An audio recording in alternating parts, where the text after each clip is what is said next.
o Mahabharata. De Krishna de Vaipayana Vyasa. Livro 3. Arjuna Bigamana Partha. Capítulo 34. Yudhishthira réplica, pedindo paciência. Vaisampayana disse, assim abordado por Bhimasena, o rei de grande alma Ajatasatru firmemente devotado à verdade, reunindo sua paciência, depois de poucos momentos disse estas palavras, sem dúvida, ó Bharata, tudo isso é verdade. Eu não posso te repreender por me torturares dessa maneira ao me perfurares com tuas palavras semelhantes a flechas. Somente pela minha insensatez essa calamidade veio contra você. Eu procurei lançar os dados desejando tirar do filho de Dhritarashtra seu reino com a soberania. Foi então que aquele jogador astuto, o filho de Suvala, jogou contra mim em nome de Suyoddhana. Sakuni, um nativo do país montanhoso, é extremamente ardiloso. Lançando os dados na presença da assembleia, não familiarizado como eu sou com artifícios de nenhum tipo, ele me venceu ardilosamente. Foi por essa razão, ó Bhimasena, que nós fomos oprimidos por essa calamidade. Vendo os dados favoráveis aos desejos de Sakuni em pares e ímpares, eu poderia ter controlado a minha mente. A raiva, no entanto, rechaça a paciência de uma pessoa. Ó filho, a mente não pode ser mantida sob controle quando ela é influenciada por ódio, vaidade, ou orgulho. Eu não te repreendo, ó Bhimasena, pelas palavras que tu usaste. Eu somente considero que o que nos aconteceu estava pré-ordenado. Quando o rei Duryodhana, o filho de Dhritarashtra, cobiçando o nosso reino, nos mergulhou na miséria e mesmo na escravidão, então, ó Bhima, foi Draupadi que nos resgatou. Quando convocados novamente à assembleia para jogar mais uma vez, tu soubeste assim como Arjuna o que o filho de Dhritarashtra me disse, na presença de todos os Bharatas, em relação à aposta que nós estávamos para fazer. Suas palavras foram, ó príncipe Ajatasatru, se derrotado, tu terás com todos os teus irmãos, que morar, com o conhecimento de todos os homens, por 12 anos na floresta da tua escolha, passando o 13º ano sob sigilo. Se durante o último período os espiões dos Bharatas, sabendo de ti, conseguirem te descobrir, tu terás outra vez que viver na floresta pelo mesmo período, passando mais uma vez o último ano sob sigilo. Refletindo a respeito, compromete-te a isso.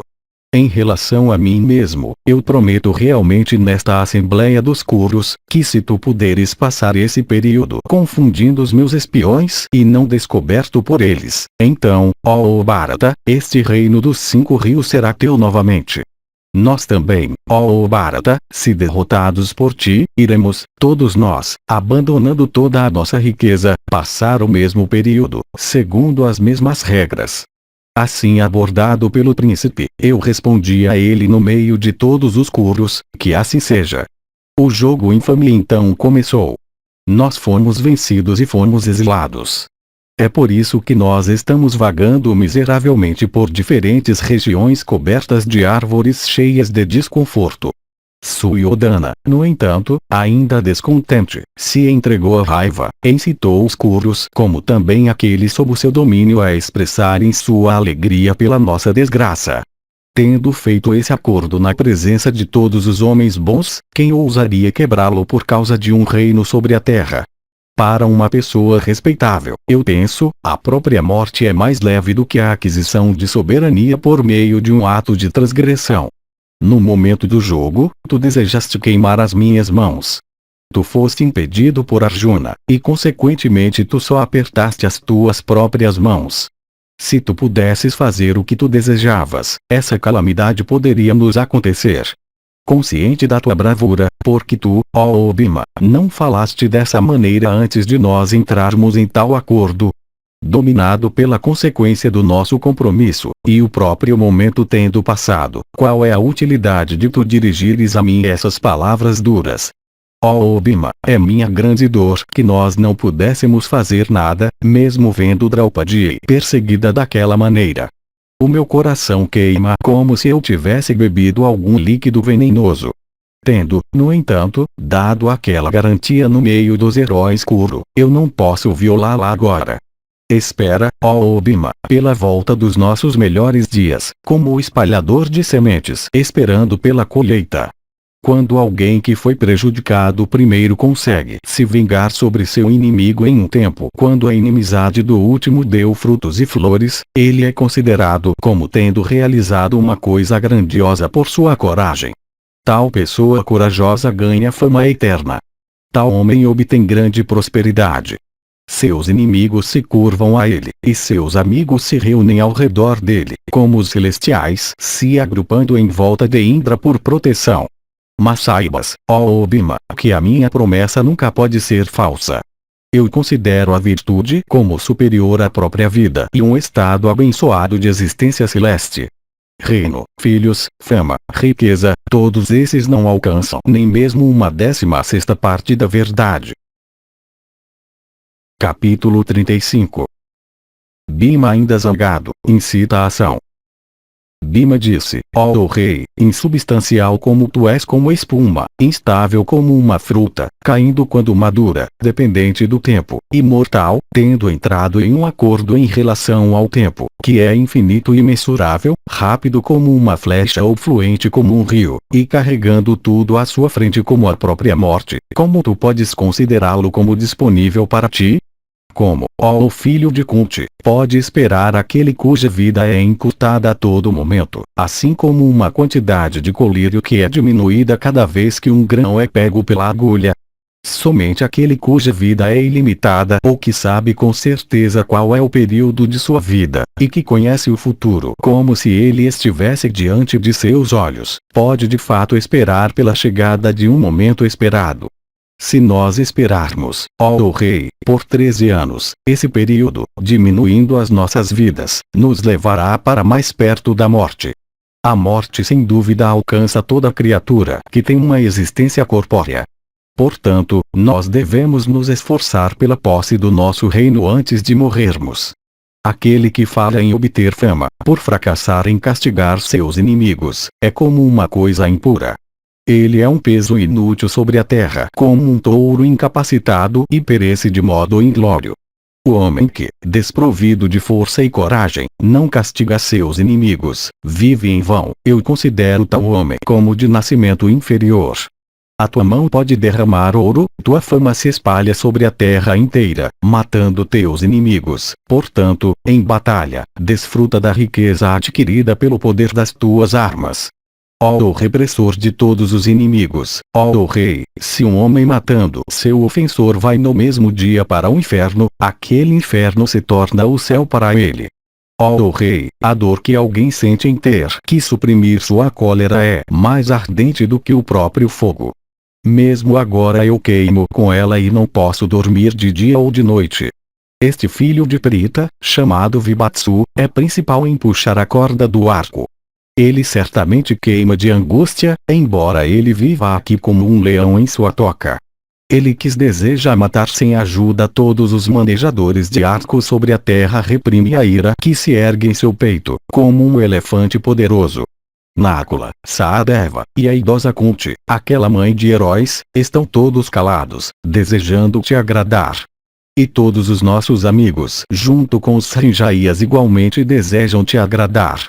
Só eu e a mãe de Prativindya falamos a ti queimando de aflição. O que quer que eu fale para ti é agradável para todos eles, pois todos eles, mergulhados no infortúnio, desejam avidamente lutar. Então, ó monarca, que calamidade mais infame pode nos alcançar do que o nosso reino ser tirado de nós por inimigos fracos e desprezíveis e desfrutado por eles? Ó rei, da fraqueza da tua disposição tu sentes vergonha em violar tua promessa. Mas, ó matador de inimigos, ninguém te louva por assim sofrer tal angústia por causa da bondade da tua disposição. Teu intelecto, ó rei, não vê a verdade, como o de uma pessoa tola e ignorante de nascimento elevado que decorou as palavras dos Vedas sem entender seu sentido. Tu és bondoso como um Brahmane. Como tu foste nascer na classe Kshatriya? Aqueles que nascem na classe Kshatriya são geralmente de corações desonestos.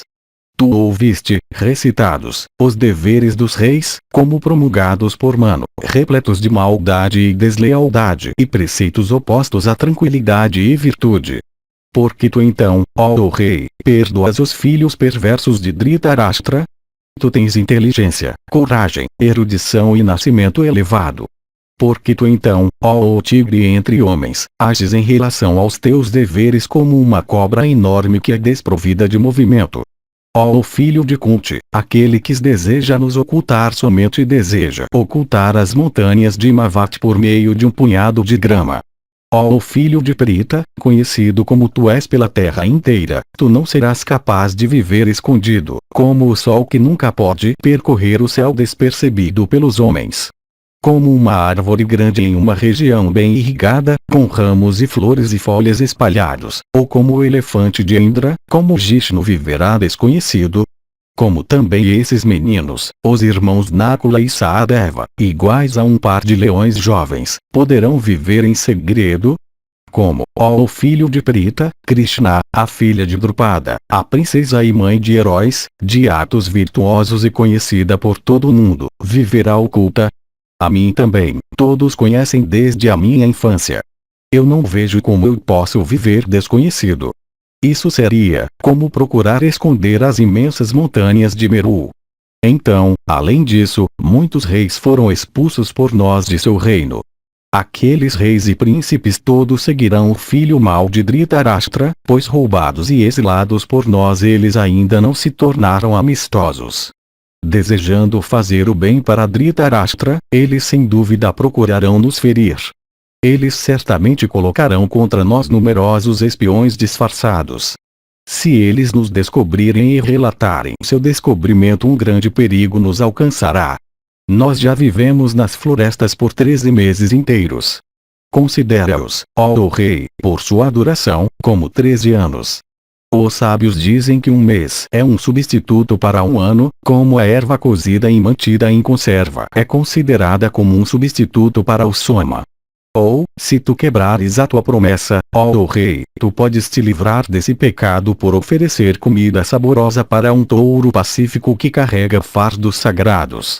Portanto, ó rei, decide matar teus inimigos. Não há virtude maior do que lutar, para todo kshatriya.